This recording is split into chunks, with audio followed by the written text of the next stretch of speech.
In the last week, there was some significant, well, I don't know how long the research took, but a significant amount of research came out about pretty significant white supremacist behavior and racist behavior from LCMS church members that are public and vocal, especially in the social media realm.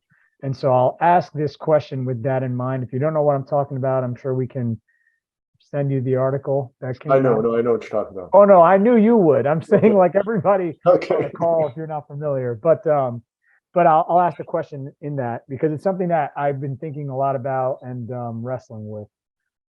So in light of the recent news within the LCMS of a vocal public LCMS church members actively engaging in white supremacist and racist behavior, and with these actions being documented and written about, why do you believe that such people would feel that their views are welcomed in our church body? And what must be done to change this perspective? I would begin by asking the same question, right? The first part of your question, how could this happen among us? How in the world could we be, as a church body, some sort of haven for this kind of perspective and hate and racist activity?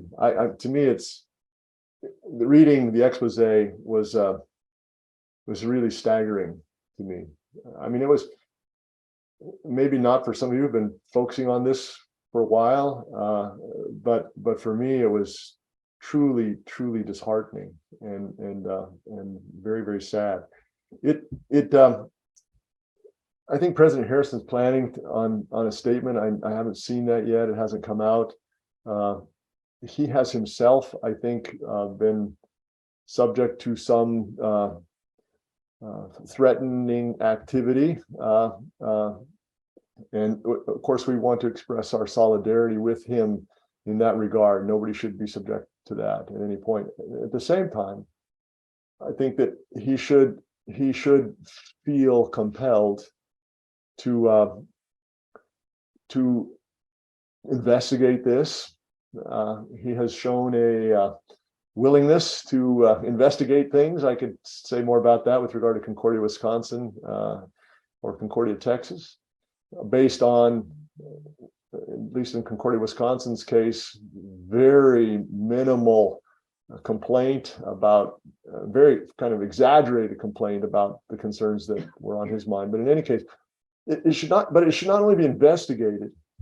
This should be a time for pretty intense self-reflection among us, among all of us for sure, but at that leadership level in particular. In your earlier comment, as you led into this, Matt, about the echo chamber, right? That I mean, good grief, we just listened to each other on this, and the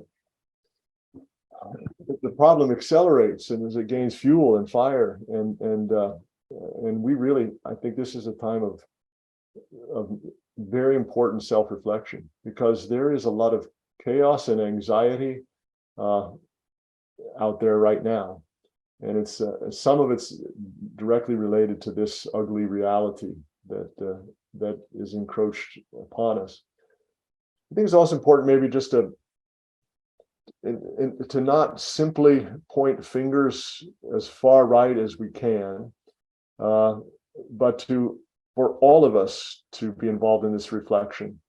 And that's a useful thing. I know people are real sensitive about that. If we say that, we should kind of look within, like, what are you accusing me of? I'm not accusing you of it. I'm telling myself to be a part of this as well. And all of us should be a part of that kind of penitential activity to root out the ugliness of sin in each of our own lives. To me, that's just part of the Christian discipline, right? It's just something that we do. And we do need to hold each other accountable collectively on some of these questions as well. I'm really sorry that this has happened, but I guess I'm glad that it's being brought to the light of day in such a compelling way. I don't know how else we would have begun to get at it, and hopefully we will.